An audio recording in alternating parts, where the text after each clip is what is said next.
إن الحمد لله نحمده ونستعينه ونستغفره ونؤمن به ونتوكل عليه ونعوذ بالله من شرور أنفسنا ومن سيئات أعمالنا من يهده الله فلا مضل له ومن يضلله فلا هادي له ونشهد أن لا إله إلا الله وحده لا شريك له ونشهد أن محمدا عبده ورسوله الذي أرسله بالحق بشيرا ونذيرا وداعيا إلى الله بإذنه وسراجا منيرا فقد قال الله تبارك وتعالى في كلامه المجيد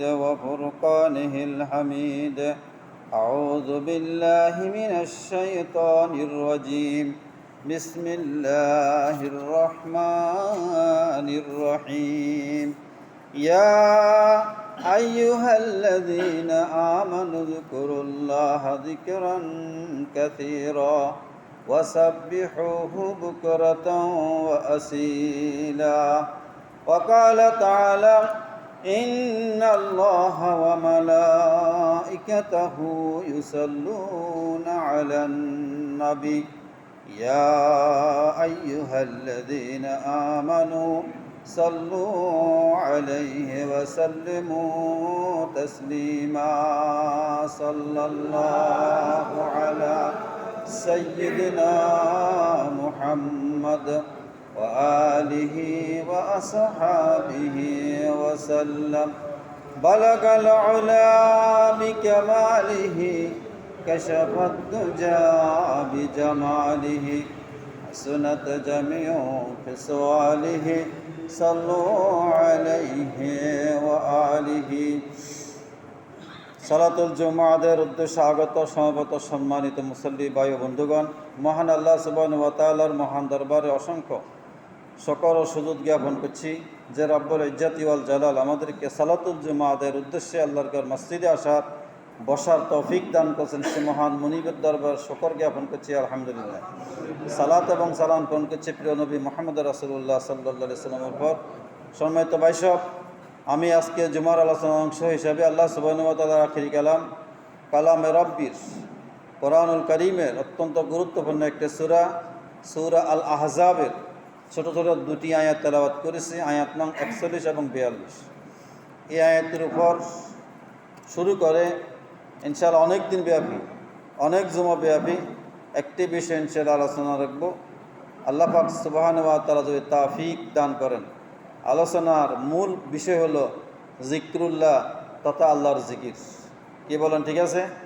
এই বিষয়ের উপর আল্লাহর জিকির বলতে কী বোঝায়, কোরআন কী বলেছে, হাদিস কি বলেছে, আসলে আমরা কি করছি, আমরা কি সঠিক অবস্থান আর সঠিক পন্থায় আছি না ভিন্ন পথে আছি, এই সব বিষয় নিয়ে ধারণা পরিবর্তন করার মতো কিছু কথা ইনশাআল্লাহ আল্লাহ রাব্বুল ইজ্জত ওয়াল জালালের কোরআন মুহাম্মদ আরবি সাল্লাল্লাহু আলাইহি ওয়াসাল্লামের হাদিস থেকে বলবো ইনশাআল্লাহ। শুনবেন ইনশাআল্লাহ। শুরু করছি আজকে আল্লাহ সুবহানাহু ওয়া তাআলার ভরসা করে। অনেক খোলামেলা কথা হবে ইনশাআল্লাহ। আল্লাহ রাব্বুল আলামিন বলেছেন, ইয়া আইয়ুহাল্লাযীনা আমানু যকুরুল্লাহা যিকরান কাসীরা ওয়া সাব্বিহুহু বুকরাতান ওয়া আসীলা। কোন সূরার আয়াত বলছি?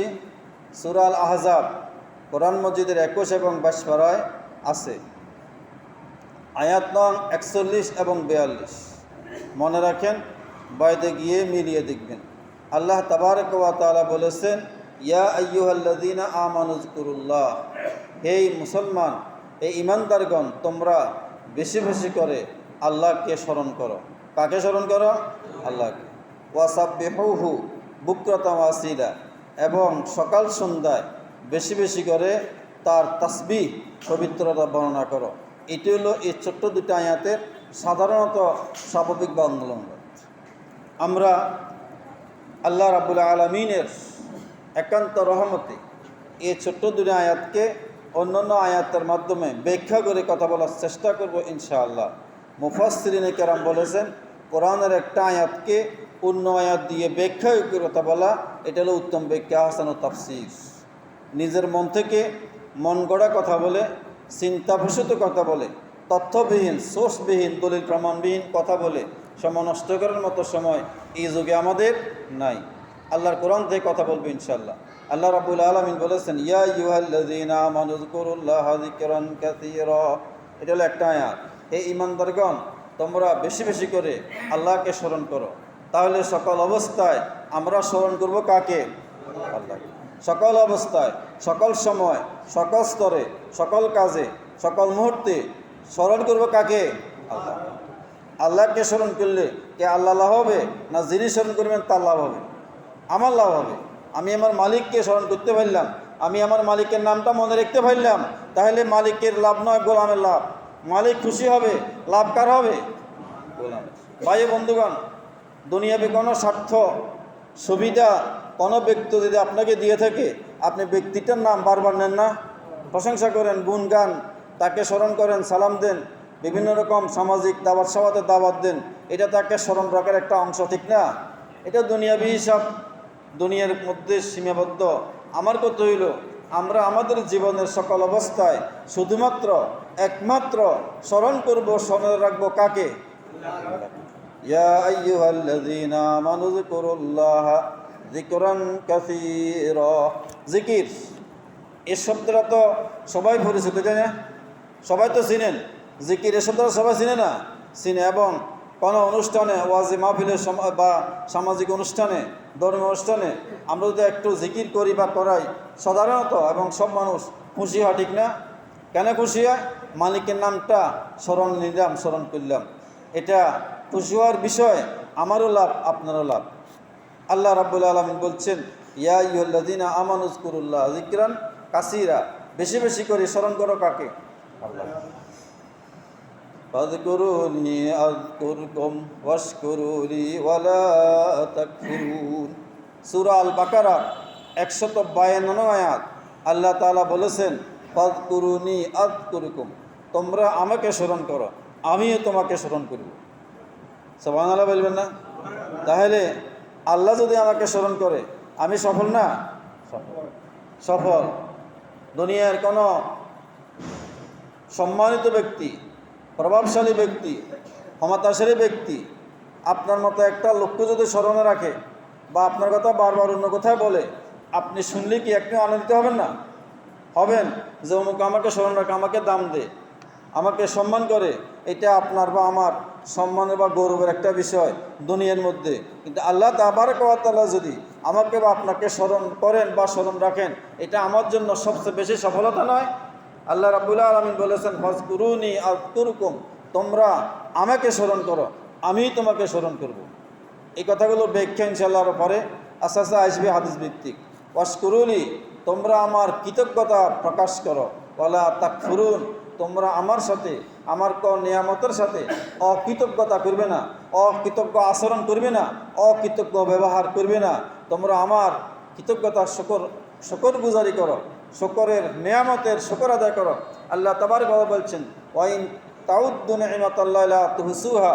মানুষ তার জীবনে আল্লাহ রাব্বুল আলামিনের কী পরিমাণ নিয়ামত ভোগ করে, মানুষকে এটা গণে, হিসাব করে, ক্যালকুলেটরে ক্যালকুলেশন করে, অঙ্ক করে, যোগ বিয়োগ করে, চার্টার অ্যাকাউন্ট বড় ইঞ্জিনিয়ার দিক, সে কি শেষ করতে পারবে? পারবে না। পারবে? পারবে না। আলাম নাজআল লাহু আইনাইন ওয়া লিসানাও ওয়া শাফাতাইন ওয়া হাদাইনাহুন নাজদাইন। আল্লাহ রাব্বুল আলামিন বলছেন, আমি তোমাকে দুটা চোখ দিয়েছি। দিছে না? দিয়েছে। দুইটা চোখের একটা চোখ যদি নষ্ট হয়ে যায়, আপনি কত লক্ষ টাকা দিয়ে ঠিক করতে পারবেন? কি পরিমাণ কষ্ট লঞ্চনা হবে না? এই চোখগুলো কে দিয়েছেন? আল্লাহ। কোনো টাকা দেওয়া লাগছে? কোনো প্রিপেড পোস্টপেড বিল দেওয়া লেগেছে? প্রত্যেক দিন আমরা নিয়মিত দুইটা চোখ ব্যবহার করছি। কোনো মাসিক বা বাৎসরিক আল্লাহ রাব্বুল আলামিনকে সাদা দেওয়া লাগে? লাগে না। সাদা দিবেন সেটা যেটা রাব্বুল আলামিনকে স্মরণ করবেন, জিকির করবেন, সাজদা করবেন, রুকু করবেন, নামাজ আদায় করবেন, হক আলো মেনে চলবেন, আল্লাহ সুবহানাহু ওয়া তাআলা আইন বিধান মেনে চলা। এটা আল্লাহ তাআলা সকল নিয়ামতের শুকরিয়া, কৃতজ্ঞতা অনুরূপ। ভাই বন্ধুগণ, এর জন্য আসুন, আল্লাহ তাবারক ওয়া তাআলা বলেছেন, ফাযকুরুনি আযকুরকুম, তুমি আমাকে স্মরণ করো, আমি তোমাকে স্মরণ করি। ওয়াশকুরুলি, আমার কৃতজ্ঞ বান্দা হও। ওয়ালা তাকফুরুন, অকৃতজ্ঞ হবে না। তুমি আল্লাহ তাআলার সকল নিয়ামত ভোগ করছো, আল্লাহ তাআলার চন্দ্রের আলো ভোগ করছো, সূর্যের আলো ভোগ করছো, বাতাস ব্যবহার করছো, জমিন ব্যবহার করছো, আসমান ব্যবহার করছো, আল্লাহ তাআলার সৃষ্টি সব ধরনের নাজ নেয়ামত ভোগ করছো, আল্লাহ দেওয়া পা ব্যবহার করছো, আল্লাহ দেওয়া হাত ব্যবহার করছো, আল্লাহ দেওয়া চোখ ব্যবহার করছো, আল্লাহর দেওয়া কান ব্যবহার করছো। কিন্তু আল্লাহ তাবারক ওয়া তাআলার এই সমস্ত নিয়ামতের শুকরিয়া কি তুমি আদায় করো না? যদি করতে তাহলে তুমি ফজরের সালাতটা মসজিদে এসে জামাতে সহিত আদায় করতে পারতা। কি ওটা ঠিক কিনা? আমরা অকৃতজ্ঞ। আল্লাহ তাবারক বলছে ইন্নাল ইনসানা লাযালুমুন কাফার, মানুষ জালেম, মানুষ কাফার, মানুষ অবিবেচক, মানুষ অবিচারক, মানুষ জালেম, মানুষ অকৃতজ্ঞ, মানুষ আল্লাহ তাবারক ওয়া তাআলার সাথে অকৃতজ্ঞ আচরণ করে, আল্লাহ তাআলার নিয়ামত সে শুকরিয়া আদায় করে না, আল্লাহ তাবারক ওয়া তাআলার অসংখ্য নিয়ামত ভোগ করে বক্ষণ করে, অন্তত একবার আলহামদুলিল্লাহ বলে না। এরকম বান্দাও তো আছে, নাই? ফাযকুরুনি আযকুরুকুম ওয়াশকুরুলি ওয়ালা তাকফুরুন। অতএব আল্লাহ তাআলা বলছেন তোমরা আমাকে বেশি স্মরণ করো। আমরা বেশি বেশি স্মরণ করব কাকে? আল্লাহকে, না অন্য কাউকে। নিজের পছন্দের অন্য কোনো ব্যক্তিকে, নিজের পছন্দের অন্য কোনো শক্তিকে না। বেশি বেশি স্মরণ করব কাকে? আল্লাহকে। মনে রাখবো কাকে? আল্লাহকে। মনে করব কাকে? আল্লাহকে। লাভ হবে কার? যিনি জাকের, যিনি স্মরণ রাখেন, স্মরণ করেন তার। ওয়াজকুর ইসমা রাব্বিকা ওয়া তাবাত্তাল ইলাইহি তাবতীলা। সূরাতুল মুজাম্মিলের আয়াত।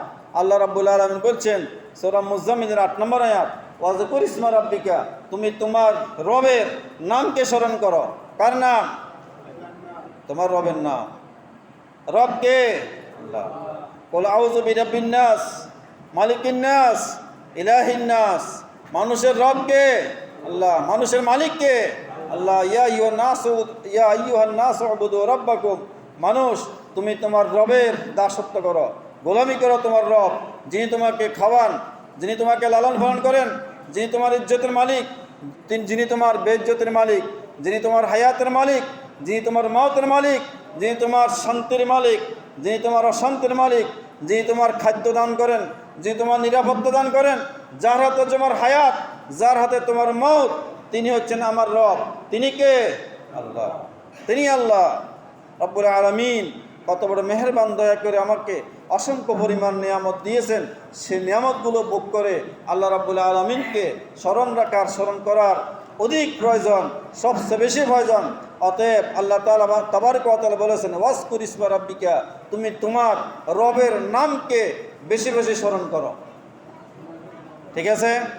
ওয়া তাবাত্তাল ইলাইহি তাবতীলা, আর বেশি বেশি তার দাসত্বে, আনুগত্যে, ইবাদত বন্দেগীতে তুমি আত্মনিয়োগ করবে, তাহলে লাভ হবে তোমার। আমরা যত বেশি আল্লাহ তাবারক ওয়া তাআলার কথা মেনে চলব, আনুগত্য করব, জিকির করব, দোয়া কালাম পড়ব, কোরআন তেলাওয়াত করব, নামাজ আদায় করব, ফরজ নামাজ আদায় করব, সুন্নত নামাজ আদায় করব, নফল নামাজ আদায় করব, লাভ হবে আমার। আমি কবরে শান্তি পাবো, আখিরাতে শান্তি পাবো, জাহান্নাম থেকে মুক্তি পাবো, জান্নাতে যাওয়ার সুযোগ হবে। কথা ঠিক কিনা? লাভ কার? আমার। আমার লাভের জন্য আমাকে চেষ্টা করতে হবে, আপনার লাভের জন্য আপনাকে চেষ্টা করতে হবে, আপনার শান্তির জন্য আপনাকে চেষ্টা করতে হবে। আমরা হুজুরেরা, আমি সহ আমাদের নিজেদের পরিবর্তনের জন্য, মোটিভেশনের জন্য আমরা কথাগুলো বলা আমাদের দায়িত্ব। আল্লাহ রাব্বুল আলামিন বলেছেন কাদ আফলাহা মান তাযাক্কা ওয়া যাকারা ইসমা রাব্বিহি ফাসাল্লা। ওই ব্যক্তি সফল যে ব্যক্তি নিজের রবের নামকে স্মরণ করে।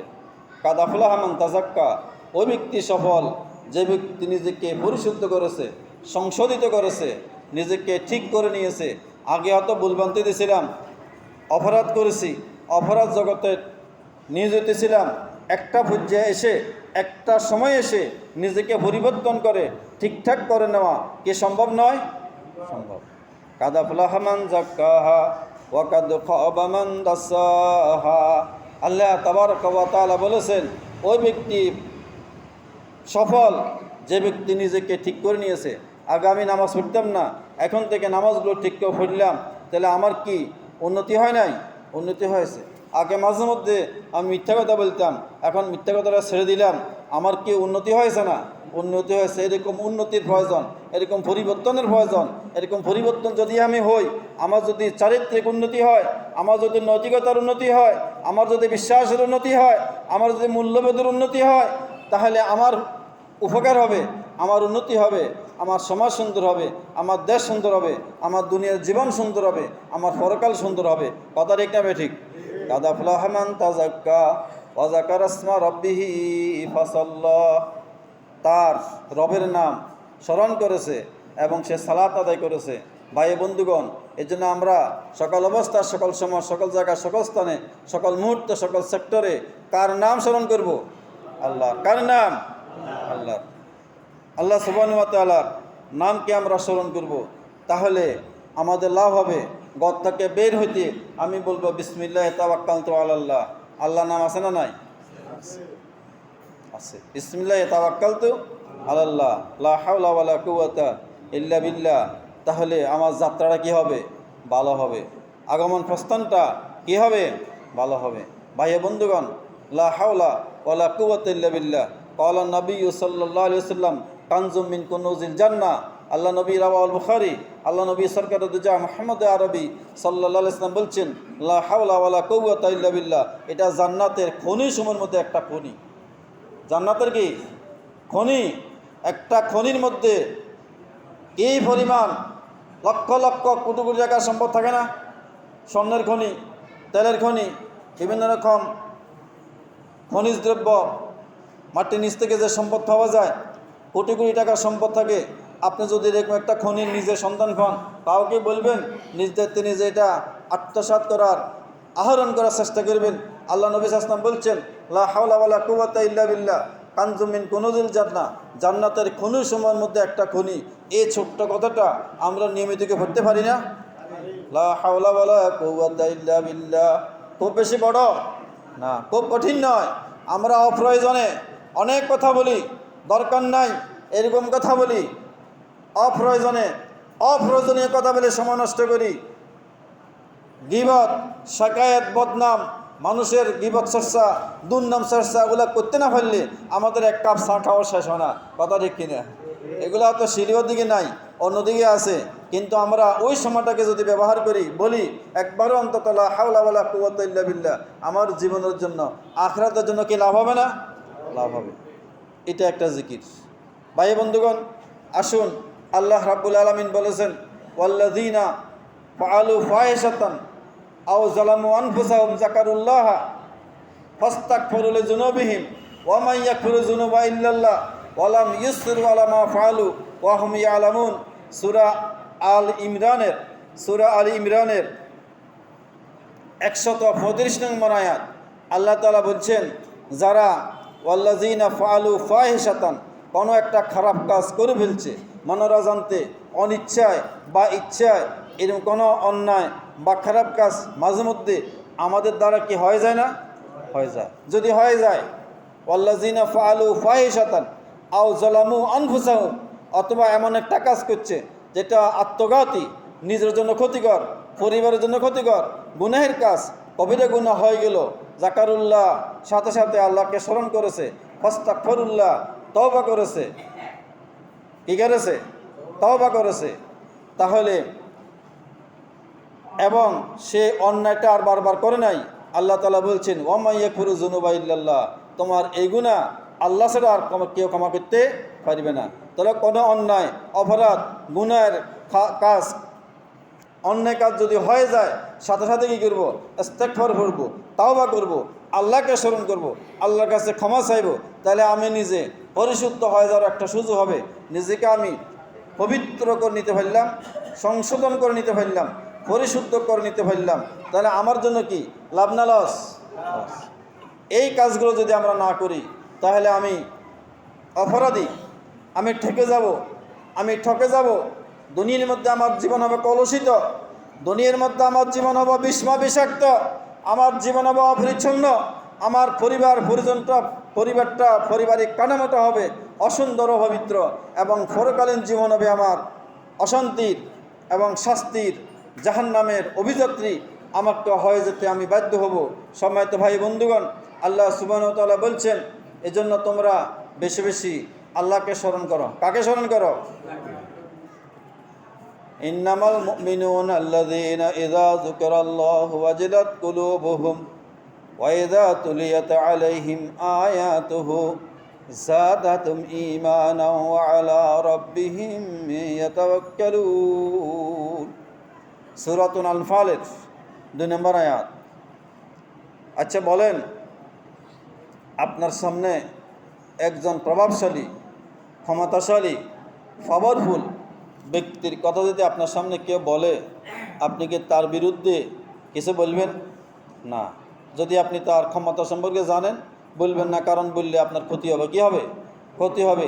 ইচ্ছা না থাকলেও ইনিয়ে বিনিয়ে মনের অনিচ্ছা সত্ত্বেও তার পক্ষে তাকে সম্মান করে কথা বলতে হবে, ডরে এবং ভয়ে। কথা ঠিক না? আল্লাহ রাব্বুল আলামিন বলছেন, মুমিন তো ওই সমস্ত লোকেরা যাদের সামনে আল্লাহর নাম নেওয়া হইল। কার নাম? আল্লাহর নাম। ইন্নামাল মুমিনুনা আল্লাযীনা ইযা যুকিরাল্লাহু ওয়াজিলাত কুলুবুহুম। যাদের সামনে আল্লাহর নাম নেওয়া হলো, আল্লাহ রাব্বুল আলামিনের নাম নেওয়ার সাথে সাথে তার অন্তরটা নরম হয়ে গেল, ভয়ে বিহ্বল হয়ে গেল, ভয়ে সন্ত্রস্ত হয়ে গেল। আল্লাহ রাব্বুল আলামিনের ক্ষমতা সম্পর্কে যদি মানুষের জানা থাকে, আল্লাহ তাবারক ওয়া তাআলার কুদরত সম্পর্কে যদি মানুষের বড় জানা থাকে, আল্লাহ তাআলার বড়ত্ব সম্পর্কে যদি মানুষের এলেমের মধ্যে জানা থাকে, আল্লাহ রাব্বুল আলামিনের সার্বভৌমত্ব সম্পর্কে যদি মানুষের এলেম থাকে, আল্লাহ তাবারক ওয়া তাআলা কত বড় ক্ষমতান, সবচেয়ে বেশি ক্ষমতাবান, সবচেয়ে কুদরতওয়ালা কে? আল্লাহ। আল্লাহ তাবারক ওয়া তাআলার শাস্তি সম্পর্কে যদি মানুষের জানা থাকে, তাহলে কোনো অবস্থায় মানুষ আল্লাহ রাব্বুল আলামিনের বিপক্ষে, আল্লাহ তাবারক ওয়া তাআলার আইন ও বিধানের বিপক্ষে, কোরআনের বিপক্ষে কোনো অবস্থায় কথা বলতে পারে না, কোনো অবস্থান গ্রহণ করতে পারে না। কথা ঠিক কিনা? ইন্নামাল মুমিনুনা আল্লাযীনা ইযা যুকিরাল্লাহু ওয়াজিলাত কুলুবুহুম। যখন আপনার কাছে আল্লাহর নাম নেওয়া হয়, আল্লাহর কোনো দণ্ডবিধি ফৌজদারি আইনের কথা বলা হয়, আল্লাহু আকবার আল্লাহর কথা বলা হয়, আল্লাহ এ শব্দটা উচ্চারিত হয়, ওয়াজিলাত কুলুবুহুম আয় খাওফাত সুদুরহুম, অন্তরের মধ্যে একটা মুসট মেরে অন্তরটা সংকুচিত হয়ে যাবে, ভয়ে ভীত সন্তুষ্ট হয়ে যাবে। কথা ঠিক কিনা? যদি এই কথা ঠিক হয়, যখন প্রতিদিন 5 ওয়াক্ত 5 বার প্রত্যেক মসজিদ দিকে বলা হয় আল্লাহু আকবার আল্লাহু আকবার, বলা হয় কিনা? অর্থ কি? আল্লাহ সবচেয়ে বড়। তাহলে আপনি ভয় করে, অন্তরকে ভীত সন্তুষ্ট করে কেন আপনি ওই স্থান থেকে ত্যাগ করে নামাজ আদায় করে মসজিদে আসতে পারেন না? এই কথাটা কিনা? আল্লাহকে ভয় করে যখন বলা হচ্ছে আপনাকে আল্লাহু আকবার আল্লাহ বড়, আপনার কাজ এটা বড় না ছোট? ছোট। আপনার ব্যস্ততা ছোট, আপনার দোকানপাট ছোট, আপনার ব্যবসা বাণিজ্য ছোট, আপনার ধ্যান দরবার ছোট, আল্লাহ সবচেয়ে বড়। হাইয়া আলাস সালাহ, আপনি নামাজের দিকে আসুন। হাইয়া আলাল ফালাহ, কল্যাণের দিকে আসুন। আপনি কল্যাণের দিকে আসেন নাই, তাহলে বুঝে গেল আপনি নিজের কল্যাণ চান না, আপনি নিজের ভালো চান না, আপনি নিজের উন্নতি চান না, আপনি নিজে জান্নাত চান না, আপনি নিজেকে নিজে দূরে রাখলেন, মসজিদে গেলেন না, নামাজ পড়লেন না, নামাজ আদায় করলেন না, কল্যাণের দিকে গেলেন না, তাহলে লস নিজের না অন্যের। এই বুদ্ধিটা, এই হিসাবটা আমরা কি মিলিয়ে দেখতে পারি না? যেখানে আল্লাহ তাবারক ওয়া তাআলার নাম উচ্চারণ হবে, সেখানে আপনাকে ভয় করতে হবে। আল্লাহু আকবার, আল্লাহ সবচেয়ে বড়, আমার আল্লাহর নাম নেওয়া হয়েছে, আমি এর কোনো অবস্থায় কোনো বিপক্ষে কোনো বিরুদ্ধে অবস্থান গ্রহণ করতে পারি না, কথা বলতে পারি না, দূরে দেখতে পারি না। আমি আমার আল্লাহকে ভয় করি। কাকে? আল্লাহকে ভয় করি। আল্লাহকে আমাকে ভয় করতে হবে, এটা আমি আল্লাহর গোলাম, আল্লাহ আমার মালিক। এই জন্য সকল অবস্থায় আমি আমার আল্লাহকে স্মরণে রাখতে হবে, আমি আমার আল্লাহকে মনে রাখতে হবে। কি কথা ঠিক না? সম্মানিত ভাইগণ, যখন আপনি জমিনের কাজ কাটতে যাবেন, তখন কাকে মনে রাখতে হবে? আল্লাহকে। মনে থাকে না। যদি ওই মুহূর্তে আল্লাহকে মনে রাখা হয়, ওই সময়ের জন্য জিকির এলো, আপনি অপরের জমিনের আলটা বেশি করে কাটবেন না। ওইটা হলো আল্লাহকে মনে রাখার প্রতিফলন, আল্লাহর জিকির। কি বলেন? এইগুলো বললে তো মনে বসে। এগুলো বললে কি মনে কষ্ট যাবে। ওই মুহূর্তে আপনার জন্য লাভজনক হলো অন্যের জমিনটা না কাটা, তাহলে আপনি লাভবান হবেন, আপনি গুনার ভাগী হবেন না, কিয়ামতের ময়দানে আটকে যাবেন না, ঠেকে যাবেন না, ঠকে যাবেন না। ওই মুহূর্তের জন্য আল্লাহ জিকির হলো নিজের লুঙ্গিটা তুলে গুছ মারা নয়, লুঙ্গিটা ঠেকে রেখে সতরটা ঢেকে রাখা, এটা একটা জিকির ফরজ। এবং অন্যের কোনো সম্পত্তির উপর আঘাত না করে, অন্যের কোনো জমিনকে একচুল পরিমাণে না কেটে নিজের জমিটা নিজে ঠিক করা, এটা হলো ওই স্থানের জন্য আল্লাহকে স্মরণ করা, আল্লাহর জিকির। কথাকে আমি বুঝতে পারছি ভাইয়া বন্ধুগণ? যখন আপনি অর্থনৈতিক লেনদেন করতে যাবেন, সেখানে আপনার আল্লাহকে স্মরণ কী হবে? আপনি কোনো সুদভিত্তিক লেনদেনের সাথে যুক্ত হবেন না, সুদের উপর টাকা নেবেন না, সুদের উপর টাকা দিবেন না। এটি হলো অর্থনীতিকে আল্লাহকে স্মরণ করা। বাবা, আমি আল্লাহকে ভয় করি, আমি সুদ খাবো না, সুদ দেব না, গুনাহ হবে। গুনাহ কার হবে? যে সুদ খাবে তার তো না, হুজুরের গুনাহ হবে? যিনি সুদ খাবে তার গুনাহ হবে। তো হুজুর বললে আপনার সমস্যা কি? আপনাকে তো হুজুর আপনাকে গুনাহ থেকে, কবিরা গুনাহ থেকে, জাহান্নাম থেকে রক্ষা করে দেন হুজুর কথা বলে। তো সুদের কথা বললে হুজুর উপর মনে করতে যাবে কেন? এটা তো আল্লাহ তাবারক ওয়া তাআলা কোরআন শরীফে বলছে, আহাল্লাহুল বাই'a ওয়া হারামা রিবা। সুদকে হারাম করছেন কে? আল্লাহ। ব্যাংকে যখন আপনি যাবেন তখন সুদ না দেওয়া, সুদের উপর টাকা না নেওয়া, এটা হলো সেখানের জন্য আল্লাহকে জিকির করা, স্মরণ করা। তার মানে আমি আল্লাহকে ভয় করি, আমি সুদের সাথে সম্পৃক্ত হতে পারবো না। কথাকে বুঝতে পারছি? সম্মানিত ভাইগণ, যখন আপনি খানা খেতে আমরা যাব, বিসমিল্লাহ ওয়া আলা বারাকাতিল্লাহ, আসেনি আল্লাহর নাম? আমি আল্লাহর নামে শুরু করলাম। যখন খানাটা শেষ করব, আলহামদুলিল্লাহ, আলহামদুলিল্লাহ আল্লাযী আতামানা ওয়া সাকানা ওয়া জাআলানা মিনাল মুসলিমিন, সে আল্লাহর প্রশংসা করছি যে আল্লাহ আমাকে খাওয়ালেন, পান করালেন, আমাকে মুসলমান বানালেন। সেই আল্লাহর প্রশংসা করা দরকার আছে না নাই? যখন আপনি মসজিদে প্রবেশ করবেন, আল্লাহুম্মা আফতাহ লি আবওয়াবা রাহমাতিক, এখানে অনেকগুলো দোয়া আছে, আর যেটা আমাদের কাছে সবচেয়ে পরিচিত, আল্লাহুম্মা আফতাহ লি আবওয়াবা রাহমাতিক, আল্লাহ আপনি আমার জন্য আপনার রহমতের দরজাগুলো খুলে দেন। এই কথা বলা দরকার আছে না নাই? এটা আল্লাহর জিকির। ডান পা দিয়ে প্রবেশ করবে। ভাই বন্ধুগণ, এভাবে যখন আপনি মসজিদ থেকে বের হবেন, আল্লাহুম্মা ইন্নী আসআলুকা মিন ফাদলিকা, আল্লাহ আমি আপনার অনুগ্রহের প্রত্যাশা করছি, এই কথা বলা মুহাম্মদ রাসূলুল্লাহ সুন্নাত, হাদিসের মধ্যে আছে। এভাবে আমাদের জীবনের প্রত্যেকটা স্তরে স্তরে মুহাম্মদ রাসূলুল্লাহর শিক্ষাগুলো আছে, জিকির সমূহ আছে, দোয়া সমূহ আছে। হাদিসে রাসূলে লক্ষ লক্ষ এরকম দোয়া কালাম, জিকির আজকার আছে। ইনশাআল্লাহ আল্লাহ সুবহানাহু ওয়া তাআলা তৌফিক দান করেন। আমি আজকে শুরু করলাম, এর মধ্য দিয়ে আল্লাহ রাসূলের জীবনের প্রত্যেকটা মোড়ে মোড়ে যে সমস্ত দোয়া কালাম, আমল সমূহ আছে, জিকির সমূহ আছে, আমি সেগুলো ইনশাল্লাহ বলার চেষ্টা করব। আল্লাহ সুবহানাহু ওয়া তাআলা আমাদেরকে তৌফিক দান করুন। আপনারা কি শুনবেন? ইনশাল্লাহ। আসুন, আল্লাহ তাআলা বলছেন তোমরা স্মরণ করো কাকে? আল্লাহকে। ইয়া আইয়ুহাল্লাযীনা আমানু যকুরুল্লাহা যিকরান কাসীরা ওয়া সাব্বিহুহু বুকরাতাম ওয়া আসীলা। আমরা চলতে ফিরতে আল্লাহর নাম নেব। সুবহানাল্লাহ, আলহামদুলিল্লাহ, লা ইলাহা ইল্লাল্লাহ, আল্লাহু আকবার। পারবো না? জীবনটাকে সুন্দর হবে না অসুন্দর হবে? সুন্দর হবে, সুন্দর হবে, পরিবর্তন হবে। আমাদের পরিবর্তনের প্রয়োজন, আমাদের পরিশুদ্ধির প্রয়োজন, আমাদের বিশুদ্ধির প্রয়োজন। আমাদেরকে সব ধরনের কলুষতা, মলিনতা, আবর্জনা পিছনে রেখে আসা, অপরাধ জগৎ থেকে ফিরে এসে আমাদেরকে পরিবর্তনের জগতে আসা উচিত। জীবন আমাদের সংক্ষিপ্ত, হায়াত আমাদের নির্দিষ্ট, মওত আমাদের নির্ধারিত, সময় আমাদের অনির্ধারিত। যে কোনো মুহূর্তে আল্লাহ তাবারক ওয়া তাআলার জমিন ছেড়ে আমাদেরকে চলে যেতে হবে না? হবে। কি নিয়ে যাব? প্রস্তুতি কি আমাদের আছে? এর জন্য যে কোনো মুহূর্তে আমাদেরকে প্রস্তুত থাকা উচিত। এবং মুহূর্তে মুহূর্তে, মোড়ে মোড়ে, সময় সময়, ক্ষণে ক্ষণে, 24 ঘন্টা শয়নে স্বপনে, উঠে বসায়, চলাফেরায়, কাজে কারবারে, লেনে দেনে, শোয়ার সময়, জাগ্রত হওয়ার সময়, উঠার সময়, বসার সময়, উপরে উঠতে, নিচে নামতে, সকল অবস্থায় মুহাম্মদ রাসূলুল্লাহ ইসলামের আনিত বিধান, জিকির ও আজকার দোয়া কালাম সমূহ আমাদের আমলে আনার, আমাদেরকে আমল করার, চর্চা করার দরকার আছে না নাই? ইনশাআল্লাহ, ইনশাআল্লাহ তাআলা আল্লাহ যদি তৌফিক দান করেন, আমি ইনশাআল্লাহ চেষ্টা করব আপনাদের সামনে বিষয়গুলো তুলে ধরার আর নিজেকে সেগুলোর সাথে সম্পৃক্ত করার। আমলে নেওয়ারও চেষ্টা করব। আল্লাহ রাব্বুল ইজ্জত ওয়াল জালাল আমাদেরকে এই সমস্ত আমলের জিন্দেগিতে আশার চেতনা বিশ্বাসে পরিবর্তন করে বিশুদ্ধ জীবনযাপনের অধিকারী হওয়ার তৌফিক দান করুন। ওমা তৌফিক ইল্লা বিল্লাহ। আসসালামু আলাইকুম ওয়া রাহমাতুল্লাহ।